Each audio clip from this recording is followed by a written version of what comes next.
ನೀವು ಮಾಯಾ ಸೇರ್ಕೊಂಡು ಕರ್ಕೊಂಡ್ ಬಂದಿದ್ದೀರಾ ಅಂದ್ರೆ ನನಗೆ ನಂಬಕ್ಕೆ ಆಗ್ತಿಲ್ಲ.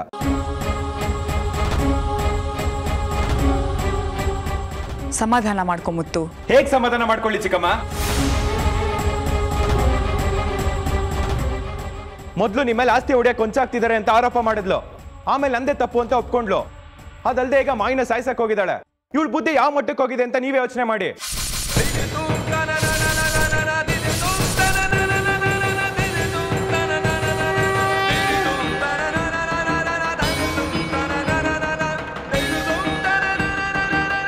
ನಿಮ್ ಬಗ್ಗೆ ಇಷ್ಟೊಂದು ಹಗೆ ಸಾಧಿಸೋದು ಏನಿದೆ ಚಿಕ್ಕಮ್ಮ?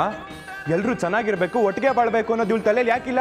ನೀನ್ ಕೋಪ ಮಾಡ್ಕೊಳ್ಳೋದ್ರಲ್ಲೂ ಒಂದು ಅರ್ಥ ಇದೆ ಮುತ್ತು. ನಾನು ಅವಳನ್ನ ಕರ್ಕೊಂಡ್ ಬಂದಿರೋದ್ರಲ್ಲೂ ಒಂದು ಅರ್ಥ ಇದೆ. ನಿನ್ನೆ ರಾತ್ರಿ ಪುಷ್ಪ ನನ್ನ ಕನ್ಸಲ್ಲಿ ಬಂದಿದ್ಲು.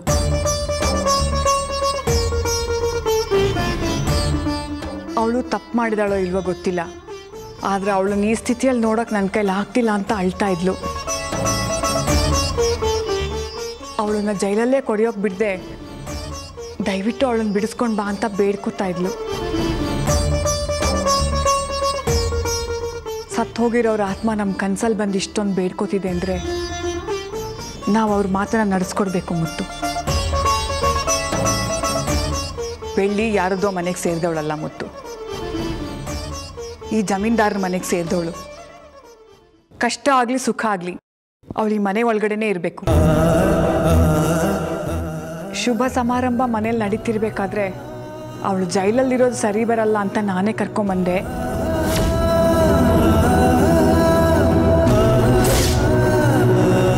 ನಿನ್ನ ಕೇಳ್ದೆ ನಾನು ಈ ರೀತಿ ನಡ್ಕೊಂಡಿದ್ದು ತಪ್ಪೆ.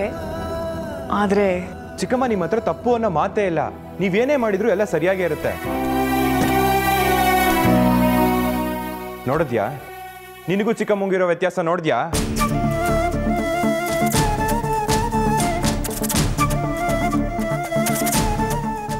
ಶರ್ಮಿಳಾ, ಬೆಳ್ಳಿನ ಒಳಗಡೆ ಕರ್ಕೊಂಡ್ ಬಾ. ಸರಿಮ್ಮ.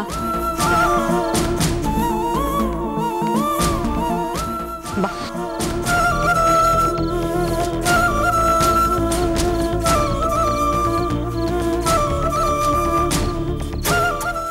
ನಾನು ನಿನ್ಗಿನ್ನೂ ಒಂದು ವಿಷಯ ಹೇಳಬೇಕಾಗಿದೆ. ನಿನ್ನ ಮಾಯಾ ಮದುವೆ ವಿಷಯಕ್ಕೆ ನಿಮ್ಮಪ್ಪ ಆತ್ಮಹತ್ಯೆ ಮಾಡಿಕೊಂಡ್ರು. ಪುಷ್ಪ ಮತ್ತೆ ಶಾಂತಕ್ಕ ಬಾವಿಗೆ ಹಾರಿದ್ರು. ಈಗ ನಿನ್ನ ಮದುವೆ ವಿಚಾರಕ್ಕೆ ಬೆಳ್ಳಿ ಜೈಲಲ್ಲೇ ಏನಾದರೂ ಹೆಚ್ಚು ಕಡಿಮೆ ಮಾಡ್ಕೊಂಡು ಬಿಡ್ತಾಳೆ ಅಂತ ಅವಳನ್ನು ಕರ್ಕೊಂಡು ಬಂದೆ.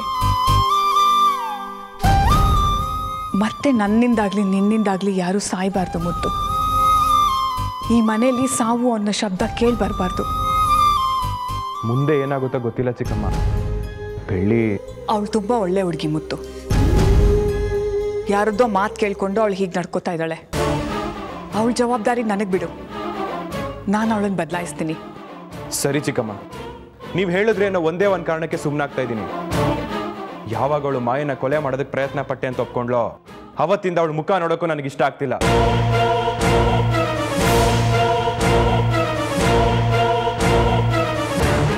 ಯಾವುದಕ್ಕೂ ನೀವಿಬ್ರು ಹುಷಾರಾಗಿರೋದು ಒಳ್ಳೇದು ಚಿಕ್ಕಮ್ಮ.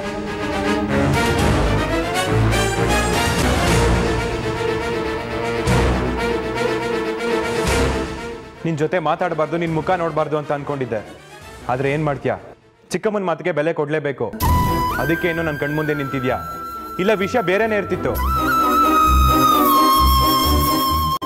ಮತ್ತೆ ಕೊಲೆ ಪ್ರಯತ್ನ ಮಾಡೋದಾಗ್ಲಿ, ಆಸ್ತಿ ವಿಚಾರ ಮಾತಾಡೋದಾಗ್ಲಿ ಮಾಡಿದ್ರೆ ಮುಖ ಮೂತಿ ನೋಡದೆ ಮನೆಯಿಂದ ಆಚೆ ಆಗ್ತೀನಿ. ಎಷ್ಟರಲ್ಲಿ ಇರ್ಬೇಕೋ ಅಷ್ಟರಲ್ಲಿದ್ರೆ ನಿನಗೆ ಒಳ್ಳೇದು.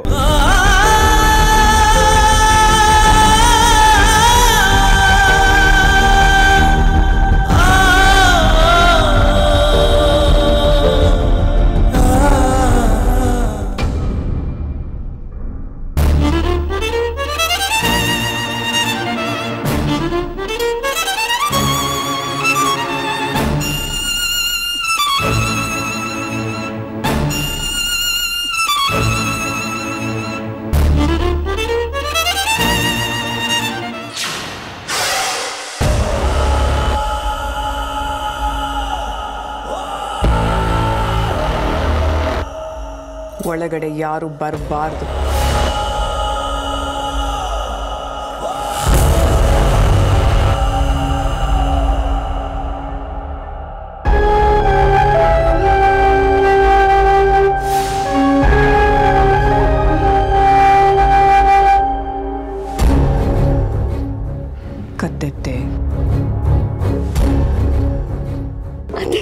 ಮಾತೆತ್ತು ಅಂತ ಹೇಳೋದಲ್ಲ, ಕೇಳಿಸ್ಲಿಲ್ವಾ?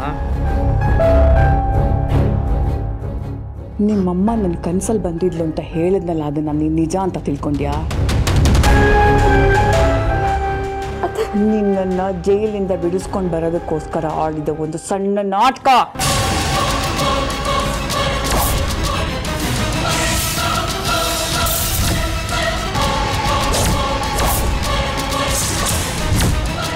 ನಿಜ ಹೇಳು, ಮಾಯನ್ನ ಕೊಲ್ಲು ಅಂತ ಹೇಳ್ಕೊಟ್ಟವ್ರು ಯಾರು? ಅವಳು ಎದುರುಗಡೆ ನಿಲ್ಲಕ್ಕೆ ಭಯ ಪಡೋವಂಥವ್ಳು ನೀನು, ಅವಳನ್ನ ಕೊಲ್ಲಕ್ಕೆ ಪ್ರಯತ್ನ ಮಾಡ್ತೀಯ. ಸಾಧ್ಯನೇ ಇಲ್ಲ. ನಿನ್ನ ಹಿಂದೆ ನಿಂತ್ಕೊಂಡು ಯಾರೋ ಹೇಳ್ಕೊಟ್ಟು ಆಟ ಆಡಿಸ್ತಾ ಇದ್ದಾರೆ. ಅವರು ಯಾರು ಅಂತ ನಿಜ ಹೇಳು.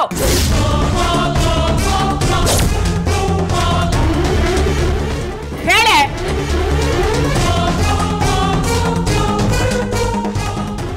ಇಲ್ಲ ಅತ್ತೆ, ಮಾವ ಮಾಯಕನ ಮದುವೆ ಆಗೋದು ನನಗೆ ಇಷ್ಟ ಇಲ್ಲ.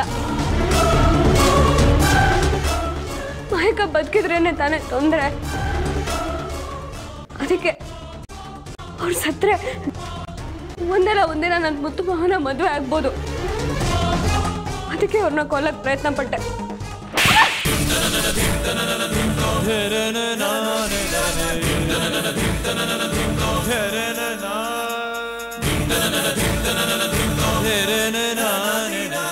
ಯಾರ ಹತ್ರ ಕತೆ ಹೇಳ್ತಾ ಇದ್ಯಾ? ನಿನ್ನಂತ ಎಷ್ಟು ಕುರಿಗಳನ್ನ ಈ ನೀಲಾಂಬರಿ ಮೇಯಿಸಿದಾಳೆ ಗೊತ್ತಾ?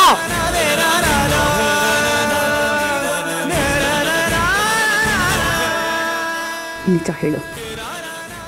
ನನ್ನ ತಾಳ್ಮೆ ಪರೀಕ್ಷೆ ಮಾಡಬೇಡ ಬೆಳ್ಳಿ, ನಿಜ ಹೇಳು.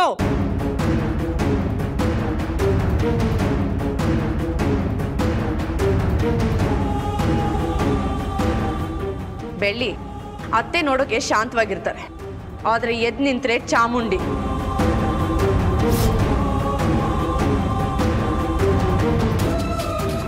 ನನ್ನ ಸಾಯಿಸೋಕಂತ ಪಚ್ಚೆಕಲ್ ಪುಡಿ ಮಾಡಿ ಹಾಕೋಷ್ಟು ಬುದ್ಧಿವಂತೆ ನೀನಲ್ಲ, ಅದ್ ನನಗೆ ಚೆನ್ನಾಗಿ ಗೊತ್ತು. ಒಂದು ಹರಿಣಿ ಆ ಪುಡಿನ ಹಾಕಿರ್ತಾಳೆ, ಇಲ್ಲ ಅವಳು ಹೇಳಿದ್ನ ನೀನ್ ಮಾಡಿರ್ತೀಯ. ಇದು ಬಿಟ್ಟು ಬೇರೆ ನಡೆದಿರೋದಕ್ಕೆ ಸಾಧ್ಯನೇ ಇಲ್ಲ. ನಿಜ ಹೇಳ್ತಿದ್ದೀನಿ ಮಾಯಕ, ಹರಿಣಿಗೂ ಇದಕ್ಕೂ ಯಾವ ಸಂಬಂಧನೂ ಇಲ್ಲ.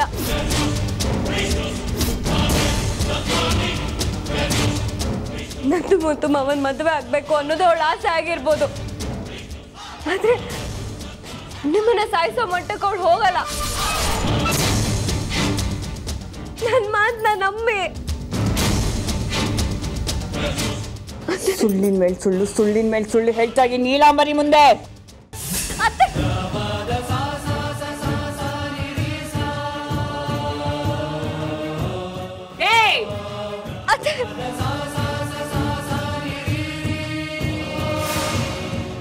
ನನ್ನ ಹತ್ರನೇ ಸುಳ್ಳು ಹೇಳ್ತೇನೆ, ನನ್ನ ಹತ್ರನೇ ಸುಳ್ಳು ಹೇಳ್ತೀಯ.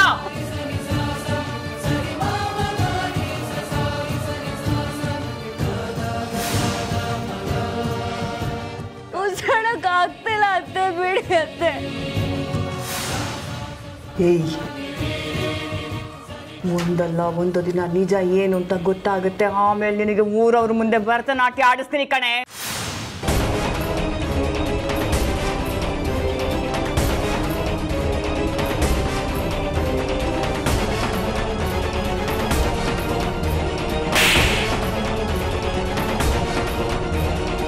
ಮದುವೆ ಬೇರೆ ಕೇಡ ನಿನಗೆ. ಹೊಡಿಬೇಡಿ ಅತ್ತೆ, ಹೊಡಿಬೇಡಿ ಅತ್ತೆ. ನನ್ನ ಮಾತನ್ನ ನಂಬಿಲ್ಲ, ಸುಳ್ಳು ಹೇಳ್ತಿಲ್ಲ ಅತ್ತೆ. ದಯವಿಟ್ಟು ಹೊಡಿಬೇಡಿ ಅತ್ತೆ. ಹೊಡಿತೀನಿ ಕಣೆ, ಇನ್ನೂ ಹೊಡಿತೀನಿ. ನೀನು ಹೇಳ್ದಾಗೆಲ್ಲ ಕೇಳ್ಕೊಂಡಿರೋದಕ್ಕೆ ನಾನೇ ನಿಮ್ಮನೆ ಆಳು ಅಂತ ತಿಳ್ಕೊಂಡಿದೀಯಾ? ಮಾಯಾನೇ ಈ ಮನೆ ಸೊಸೆ ಅಂತ ನಾನು ನಿರ್ಧಾರ ಮಾಡಿ ಆಗಿದೆ. ಯಾರಿಂದನೂ ಅದನ್ನ ತಪ್ಸೋಕ್ಕಾಗಲ್ಲ, ದೇವ್ರೇ ಬಂದ್ರು ಕೂಡ. ನಿನಗಿನ್ನೂ ಮುತ್ತುನ ಮದುವೆ ಮಾಡ್ಕೋಬೇಕು ಅನ್ನೋ ಆಸೆ ಇದ್ರೆ ಮೊದಲು ಅದನ್ನ ಮನಸ್ಸಿಂದ ಕಿತ್ತಾಕು, ಇಲ್ಲಾಂದ್ರೆ ನಾನೇ ನಿನ್ನ ಸಮಾಧಿ ಮಾಡ್ಬಿಡ್ತೀನಿ. ಇಲ್ಲ,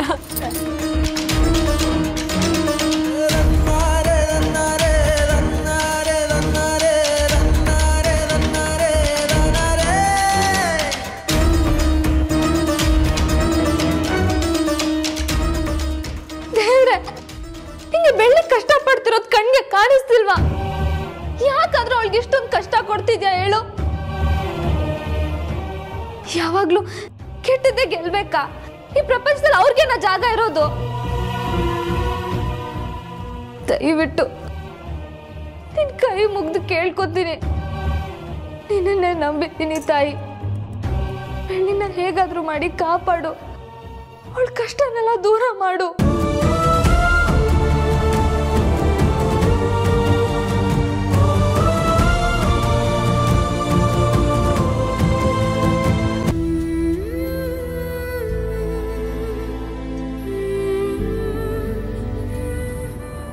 ಬೆಳ್ಳಿ,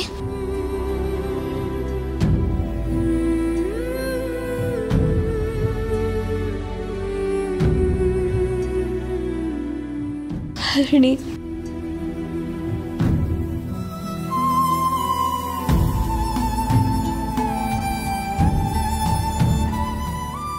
ಯಾಕೆ ಬೆಳ್ಳಿ? ನಾನೇ ತಪ್ಪು ಮಾಡಿದ್ದು ಅಂತ ಹೇಳ್ಬೋದಿತ್ತಲ್ವಾ? ನನ್ನ ಉಸಿರೇ ನಿಂತೋದ್ರು ನಾನು ಮಾತ್ರ ಮಾತನ್ನ ಹೇಳಲ್ಲ ಹರಿಣಿ. ನೀನಿನ್ನೂ ಈ ಮನೆಯಲ್ಲಿ ಬದುಕಿ ಬಾಳ್ಬೇಕಾಗಿರೋಳು. ಅಪವಾದ ಹೊತ್ಕೊಂಡು ಓಡಾಡೋದು ನನಗಿಷ್ಟ ಇಲ್ಲ. ಅತ್ತೆ ನಿಂಗೆ ಒಂದೊಂದೇಟು ಹೊಡಿತಿದ್ರು ನನ್ನ ಹೃದಯನೇ ನಿಂತಂಗಾಗ್ತಿತ್ತು. ಇದೆಲ್ಲ ಯಾಕೆ ಆಗ್ತಿದೆ ಅಂತಾನೆ ಗೊತ್ತಾಗ್ತಿಲ್ಲ. ನಾನು ನಿನ್ನ ಮುಂದೆ ಇರೋದಕ್ಕೆ ನಿನಗೆ ಬಾಯಿ ಮೇಲೆ ಸಿಟ್ಟು ಬರ್ತಿರೋದು. ನನಗೆ ಸ್ವಲ್ಪ ನೋವಾದ್ರೂ ನಿನಗೆ ಕಷ್ಟ ಆಗ್ತಿದೆ. ಅದಕ್ಕೆ ಅವ್ರ ಮದುವೆ ಆದ್ಮೇಲೆ ಯಾರಿಗೂ ಕಾಣಿಸ್ತಾ ಈ ಊರು ಬಿಟ್ಟು ಹೋಗ್ಬಿಡೋಣ ಅಂತ ತೀರ್ಮಾನ ಮಾಡಿದ್ದೀನಿ. ಯಾರು ಏನೇ ಅನ್ಲಿ, ಏನಾದರೂ ಅಂದ್ಕೊಳ್ಳಿ, ಎಷ್ಟೇ ಬೈದ್ರು ನೀನು ಮಾತ್ರ ಅವ್ರ ವಿರುದ್ಧ ಮಾತಾಡಕ್ಕೆ ಹೋಗ್ಬೇಡ ಹರಡಿ.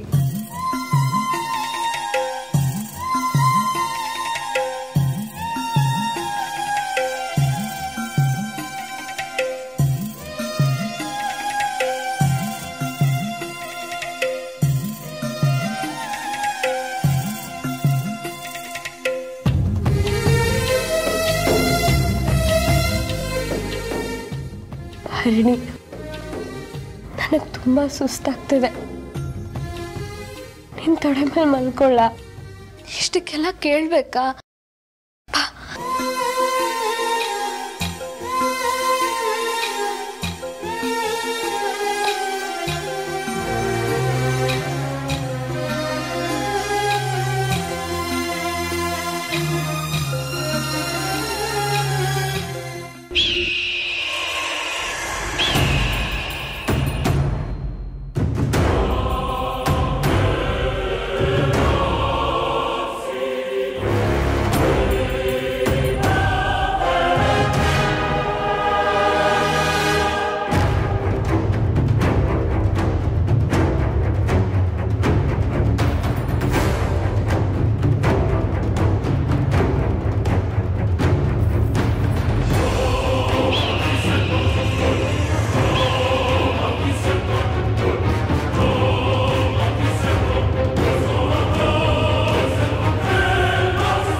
साधूनां विनाशाय च दुष्कृतां धर्म संस्थापनार्थाय संभवामि युगे युगे परित्राणाय साधूनां विनाशाय ಮನೇಲಿ ಇದೆ ಕಣೆ ನಿನಗೆ ಹಬ್ಬ.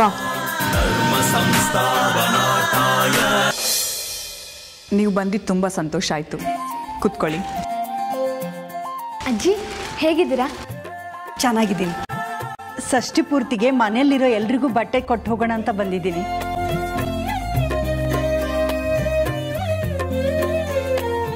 ಎರಡು ಮನೆ ಒಂದೇ ಅಲ್ವಾ? ನಾವಿಷ್ಟು ಮಾಡ್ದಿದ್ರೆ ಹೇಗೆ? ಅಜ್ಜಿ ಎಲ್ಲಿ ತಾತ ಮಾವ ಯಾರು ಕಾಣ್ತಾ ಇಲ್ಲ, ಬಂದಿಲ್ವಾ? ಪೂಜೆಗೆ ಲೀಸ್ಟ್ ರೆಡಿ ಮಾಡ್ಬೇಕಲ್ವಾ?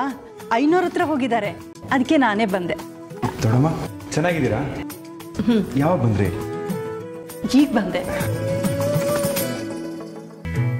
ಉಡುಗೊರೆ ಕೊಟ್ಟು ಕರೆಯೋ ಅಂತ ಅವಶ್ಯಕತೆ ಏನಿರಲಿಲ್ಲ. ಖಂಡಿತ ನಾವು ಬರ್ತಾ ಇದ್ವಿ. ಮುತ್ತು ಮಾಯ ಮದುವೆ ನಾವೆಲ್ಲರೂ ಸೇರಿ ಗ್ರ್ಯಾಂಡಾಗಿ ಮಾಡೋಣ, ಏನಂತೀರಾ? ಹೌದು.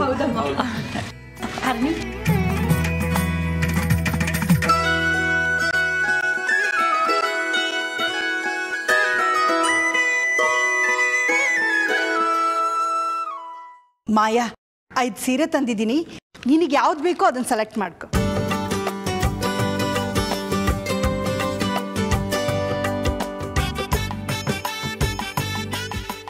ಅಯ್ಯೋ, ನನಗೆ 5 ಸೀರೆ ಯಾಕೆ? ನನ್ನ ಹತ್ರ ಆಗಲೇ ತುಂಬ ಸೀರೆ ಇದೆ. ನಾ ಇದರಲ್ಲಿ ಯಾವುದಾದ್ರೂ ಒಂದು ತಗೋತೀನಿ. ಶರ್ಮಿಳಾ,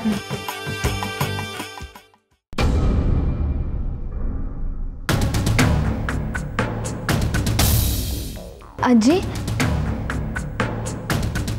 ಎಲ್ರಿಗೂ ಬಟ್ಟೆ ತಗೊಂಡು ಬಂದ್ರಿ, ನಮ್ಮ ಬೆಳ್ಳಿಗೆ ಬಟ್ಟೆ ತಗೊಂಡು ಬಂದಿಲ್ವಾ?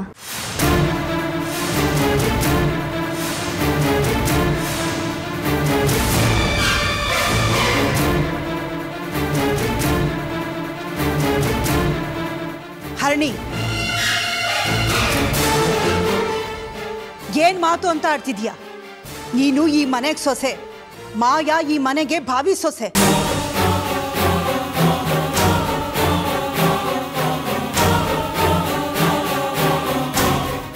ನೀನು ಯಾವತ್ತೂ ಮಾಯಾಗ ಒಳ್ಳೇದಾಗೋದ್ರ ಬಗ್ಗೆ ಯೋಚನೆ ಮಾಡ್ಬೇಕೇ ವಿನಃ ಅವಳಿಗೆ ವಿಷ ಹಾಕಿ ಕೊಲ್ಲೋಕ್ ಪ್ರಯತ್ನ ಪಟ್ಲಲ್ಲ ಈ ಕೊಲೆಗಾರ್ತಿ, ಇವಳ ಬಗ್ಗೆ ಅಲ್ಲ.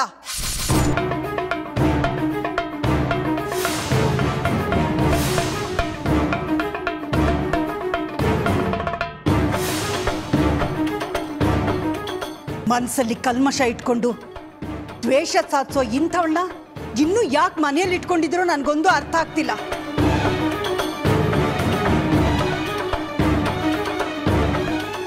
ಪೊಲೀಸ್ನವ್ರು ಬಂದು ಅರೆಸ್ಟ್ ಮಾಡ್ಕೊಂಡು ಹೋದಾಗ ಈ ಮನೆ ಮರ್ಯಾದೆ 3 ಪೈಸೆಗೆ ಹರಾಜಾಯ್ತು. ಅದು ನಿನಗೆ ಗೊತ್ತಾ?